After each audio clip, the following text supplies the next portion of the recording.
গ্রেফতারকৃতরা দীর্ঘদিন ধরে বাংলাদেশের বিভিন্ন এলাকায় যাত্রীবাহী বাস, মাইক্রোবাস আটক করে কখনো র্যাব পরিচয়ের চালক ও যাত্রীদের অস্ত্র প্রদর্শন করে ভয়ভীতি দেখিয়ে সর্বস্ব লুট করে পালিয়ে দিতে থাকে।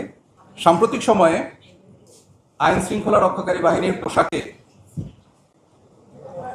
ডাকাতি, ছিনতাই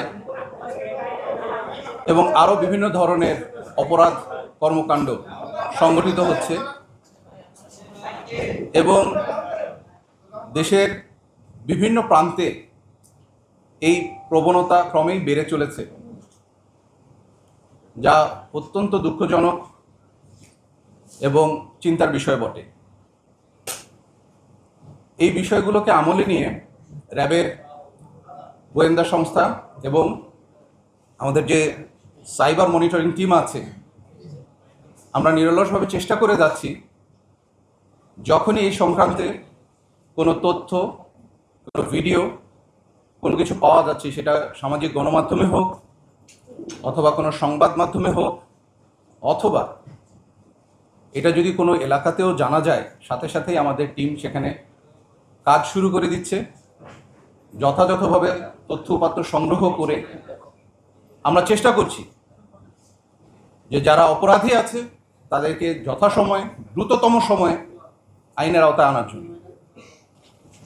এরই ধারাবাহিকতায় র্যাব 3-এর আভিযানিক দল গোপন সংবাদের ভিত্তিতে গত 1 মে 2026 তারিখ সকাল 10টা 30 মিনিটে ঢাকা মহানগরীর ডেমরা থানাধীন আমান মার্কেট মেহেন্দিপুর এলাকায় অভিযান পরিচালনা করে ডাকাতি প্রস্তুতকালে একটি সংঘবদ্ধ ডাকাত চক্রের সদস্য মোহাম্মদ আলামিন ওরফে মোটা আলামিনকে গ্রেফতার করতে সক্ষম হয়। পরবর্তীতে তার দেওয়া তথ্য অনুযায়ী একই দিন সকাল 11টায় মেহেন্দিপুর বাজার হতে প্রায় 800 মিটার দূরবর্তী হাজি সিএনজি পাম্প এলাকা হতে তার সহযোগী চালক মোহাম্মদ রায়হানকে গ্রেফতার করতে সক্ষম হয়। গ্রেফতারের সময় তাদের নিকট হতে একটি বিদেশি পিস্তল, একটি ম্যাগাজিন, 4 রাউন্ড গুলি, একটি মাইক্রোবাস, 2টি ভুয়া গাড়ির নাম্বার প্লেট, 6টি র্যাব কোটি, 2টি হ্যান্ডকাপ, একটি ওয়াকি টকি, একটি পুলিশ লেখা স্টিকার, একটি লেজার লাইট, 2টি পুলিশ ব্যাটন, একটি ওয়াইফাই পকেট রাউটার, একটি সেনাবাহিনী মাস্ক এবং 2টি স্মার্টফোন উদ্ধার করা হয়। গ্রেফতারকৃতদের প্রাথমিক জিজ্ঞাসাবাদে জানা যায় তারা একটি সংঘবদ্ধ ডাকাত চক্রের সদস্য। গ্রেফতারকৃতরা দীর্ঘদিন ধরে বাংলাদেশের বিভিন্ন এলাকায় যাত্রীবাহী বাস, মাইক্রোবাস আটক করে কখনো র্যাব পরিচয়ের চালক ও যাত্রীদের অস্ত্র প্রদর্শন করে ভয়ভীতি দেখিয়ে সর্বস্ব লুট করে পালিয়ে দিতে থাকে। আবার কখনো এই চক্রটি আলামিনের নেতৃত্বে পুলিশের ট্যাগ ব্যবহৃত গাড়ি নিয়ে যৌথ অপারেশনের নামে সেনাবাহিনীর মাস্ক পরিহিত অবস্থায় ডাকাতি করত। গ্রেফতারকৃত আলামিন উক্ত ডাকাত চক্রের অন্যতম সদস্য।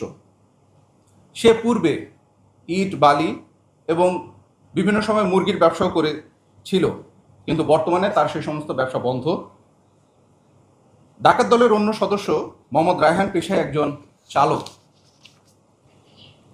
তিনি বিভিন্ন সময়ে ডাকাতির ধরন অনুযায়ী মিনি ট্রাক, মাইক্রোবাস সহ চাহিদা অনুযায়ী যানবাহন সরবরাহ করে নিজে চালকের ভূমিকা পালন করত। এছাড়াও সে ডাকাতির পূর্বে ঘটনাস্থল পর্যবেক্ষণ, ডাকাতির সময় ও ডাকাতির শেষে ঘটনাস্থল হতে পলায়ন এবং ডাকাতির মালামাল পরিবহনের দায়িত্ব পালন করে থাকে।